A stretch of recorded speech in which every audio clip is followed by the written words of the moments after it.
Welcome to my YouTube channel. আজকে আরেকটা নতুন ভিডিও নিয়ে চলে এসেছি। এখন ভোর বাজে 4টে আর আমরা স্টেশনে ওয়েট করছি ট্রেনের জন্য। আমরা এখন হাওড়া যাব। বলো কিছু বক্তব্য। খুবই মজা লাগছে, খুবই মজা লাগছে। আমরা সারা রাত ঘুমোইনি, না ঘুমিয়ে স্টেশনে এসে বসে আছি ট্রেনের অপেক্ষায়। তো বালি স্টেশন থেকে আমরা হাওড়া যাওয়ার ফার্স্ট ট্রেন ধরবো। আর অভি আসবে উত্তরপাড়া থেকে। সকালবেলা খুব সুন্দর একটা হাওয়া দিচ্ছিল, খুব ভালো লাগছিলো। আর ঘুরতে গেলে তো অবভিয়াসলি মন ফুরফুরে থাকেই। তো এই যে অভি চলে এসেছে আর আমরা এই ট্রেনেই উঠে হাওড়ার দিকে রওনা দিচ্ছি। সবে সবে ভোরের আলো হালকা হালকা ফুটছে, খুব ভালো লাগছে। তো বালি থেকে হাওড়ায় পৌঁছতে লাগে 20 মিনিট সময়। তো আমরা হাওড়া পৌঁছেও গেছি। এবার যাব যেখান থেকে আমাদের ট্রেনটা ছাড়বে। তো চলো, আমাদের ট্রেন এসেও গেছে। বন্দে ভারতে আমরা আজকে যাচ্ছি। ও কোথায় যাচ্ছি সেটাই তো বলা হলো না। আমরা যাচ্ছি সিকিমের উদ্দেশ্যে। তো চলো দেখতে থাকো। ফার্স্ট টাইম আমাদের বন্দে ভারতের জার্নি, তো সবাই ভীষণ এক্সাইটেড ছিলাম। তো যে যার সিট নাম্বার খুঁজে এবার সিটে বসতে হবে। তো চলো, আর আমাদের সিটগুলো বড্ড এদিক ওদিক হয়ে গেছিলো, যেহেতু তৎকাল আমাদের টিকিট কাটা হয়েছে। তো আগে পরে সিট হয়ে গেছে স্বাভাবিকভাবে। তো আমাদের ট্রেন ছেড়েও দেয়। চলো এগোনো যাক।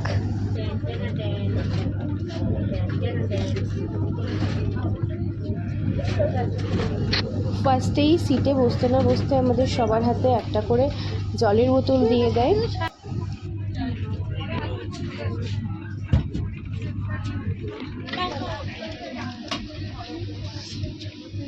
গেম খেলতে ব্যস্ত, পেপারটা আসছে না। আর প্রত্যেকের জন্য একটা করে আনন্দবাজার পত্রিকা দেওয়া হয়। বাবারে বাবারে বাবা, আর এই হচ্ছে আমাদের ঢঙ্গি মাসি, যে পেপার নিয়ে ঢং করতেও ছাড়লেন না।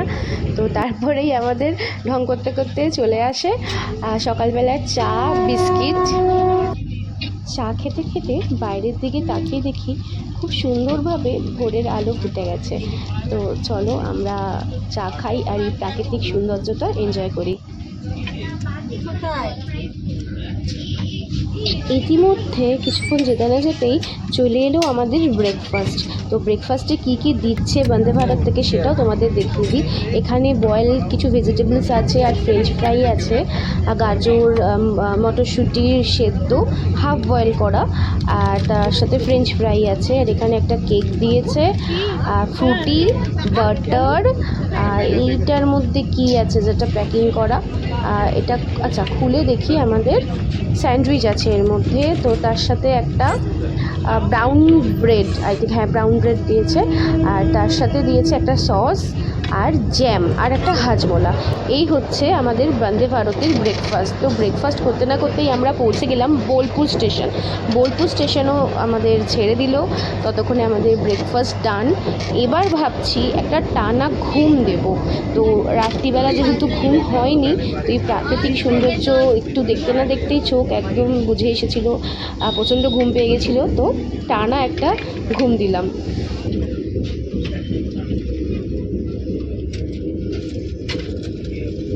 ঘুম থেকে উঠতে না উঠতেই দেখি আমাদের লাঞ্চ চলে এসেছে। লাঞ্চে দিয়েছিল জিরা রাইস, ডাল, চিকেন কষা, একটা পাঁচমিশালি সবজি, আর পরোটা, এখানে দুটো গোলাপ জামুন, আর মাদার ডায়েরির মিষ্টি দই।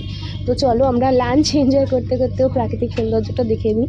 আর এত খাবার দিচ্ছে, এত খাবার দিচ্ছে, এত খাবার আমি বাড়িতে থাকলে একদমই খাই না। ব্রেকফাস্ট করলে লাঞ্চ করি না, লাঞ্চ করলে ব্রেকফাস্ট করি না।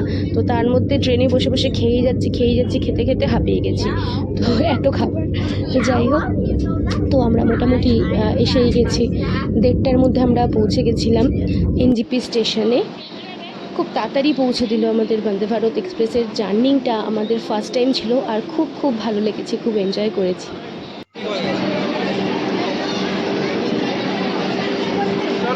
একা পড়ে গেছিল বেচারা।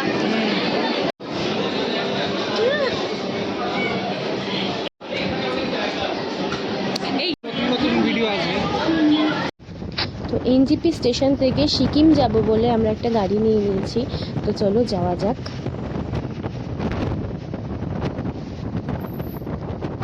শহরের কোলাহল ছেড়ে এবার আমরা প্রবেশ করলাম জঙ্গলের পথে। তো এই রাস্তাটা দিয়ে আমি যতবারই যাই মনে হয় যদি হাতি দেখতে পাই। এখানে বোর্ডে দেওয়া থাকে এখান দিয়ে নাকি হাতি যাতায়াত করে। তো যতবারই যাই মনে হয় যদি একটা হাতি দেখা যায় বেশ ভালোই লাগবে। তো যাই হোক, কোনোদিনই আজ পর্যন্ত হাতি দেখতে পাইনি, কিন্তু কি সুন্দর সব বাচ্চারা সাইকেলিং করছে, খুব ভালো লাগছিল। আর এই সময় থেকেই হালকা হালকা ঠান্ডা একটা হাওয়া, একটা ঠান্ডা পরিবেশ শুরু হয়ে যায়। তো এই হচ্ছে পাহাড়, শুরু হচ্ছে সবে আমাদের যাত্রা পথে। আর আমার তো অবস্থা খারাপ হয়েই যায়, কারণ পাহাড়ি রাস্তা দিয়ে যেতে যেতে আমি তো বমি করবই শিওর। তো বমি করতে করতে রাস্তা দেখতে দেখতে চলো যেতে থাকি, আর তোমরাও দেখতে থাকো।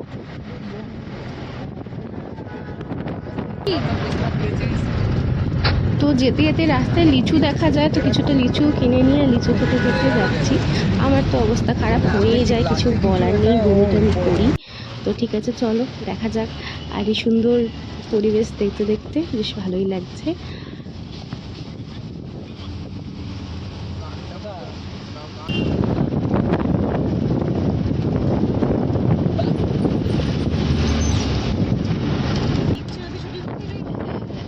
ওই যে দূরে দেখা যায় এক টুকরো তিস্তা নদী।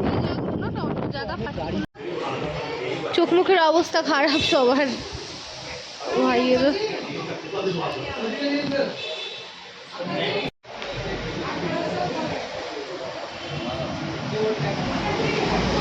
কিছু বক্তব্য? আমার অবস্থা খুবই খারাপ, গাড়িটা এরকম এরকম করে যাচ্ছে, আর মনে হচ্ছে আমার পেটের ভেতরে নাড়ি বুড়িগুলো সব এরম এরম এরম হচ্ছে, ভালো লাগছে।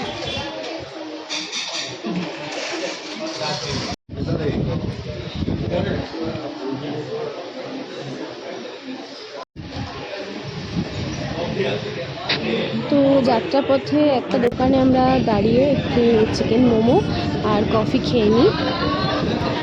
তারপর আবারও অনেকটা রাস্তা জার্নি করতে হবে।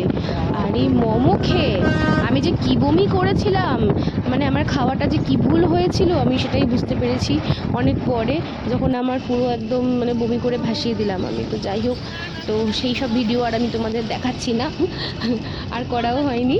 তো তিস্তা নদীটাই না হয় দেখো। আমরা যখন গেছিলাম তখন সবেমাত্র বর্ষা ঢুকবে। তো দেখতেই পাচ্ছ তিস্তা নদী একেবারে ফুলে ফেঁপে উঠছে।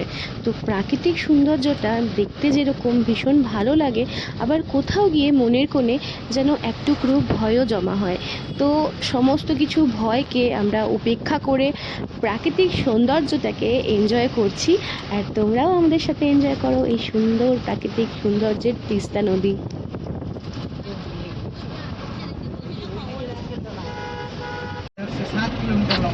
তো টানা একটা ঘুম দিয়ে দিলাম গাড়িতে, প্রচণ্ড টায়ার্ডও হয়ে গেছিলাম। তো আমাদের পৌঁছতে পৌঁছতে মোটামুটি সন্ধে গড়িয়ে রাত হতে চলেছে। আর পাহাড়ের কোনায় টুকরো টুকরো আলো দেখা যাচ্ছে যে টিমটিম করে জ্বলছে। আর এই আমাদের সিকিমও ঢুকে গেছি। তো গাড়ি থেকে নেমে আমরা হোটেলের দিকে যাই। এখন বাজে রাত 8:30 আর আমরা এখন হোটেলে পৌঁছলাম। অনেকটাই রাত হয়ে গেছে, কারণ ওখান থেকে আস্তে আস্তে আমাদের প্রচুর সময় লেগে গেছে। মেল রোডে যাওয়ার ইচ্ছে ছিল, 7টায় আমাদের এখানে পৌঁছানোর কথা ছিল। যদি 7টায় পৌঁছে যেতাম তাহলে হয়তো যেতে পারতাম। এখন এসে আর শরীরও দিচ্ছে না। অলরেডি আমার গাড়িতে এতটা লং জার্নি করতে করতে উল্টিও হয়েছে প্রচুর, তো আর এনার্জি নেই যে মেল রোডে যাব। তো এখানেই অর্ডার দিয়ে দিয়েছি হোটেলের মধ্যে। ওটাই খাওয়া দাওয়া করে তারপরে শুয়ে পড়বো। কালকে আবার যেখানে যাওয়ার যা কিছু করার কালকে করব। আর হোটেলটা হচ্ছে মেল রোডের থেকে একটু সামান্য দূরে, মানে 1.5 কিলোমিটার মতো দূরে। Hotel Z. লোকেশন আমি ক্যাপশনে দিয়ে দেবো, ডেসক্রিপশনে লিখে দেবো। হোটেলের ভাড়া পড়েছে আমাদের 2500 টাকা। তো হোটেলেই আমরা সিম্পল খাবার অর্ডার করে নিয়েছিলাম, চিকেন, ভাত, রুটি, স্যালাড। তো এটাই আজকের ডিনার। তো আজকের মতো এখানেই শেষ। তো বাকিটা তোমাদের সাথে শেয়ার করছি নেক্সট পার্টে। তো নেক্সট পার্ট দেখার জন্য অবশ্যই লাইক, কমেন্ট অ্যান্ড শেয়ার করে দিও, আর সাবস্ক্রাইব করতে কিন্তু ভুলো না। Thank you so much for watching. Ta-ta, bye bye. এক্ষুনি পড়তে পড়তে আরেকজন বেঁচে গেল। দারুণ ভিউ করছি। তোরা খুব মজা পেয়ে গেছে। দাদুরা খুব ব্যাস, এখানে ফটো খুব সুন্দর আসছে।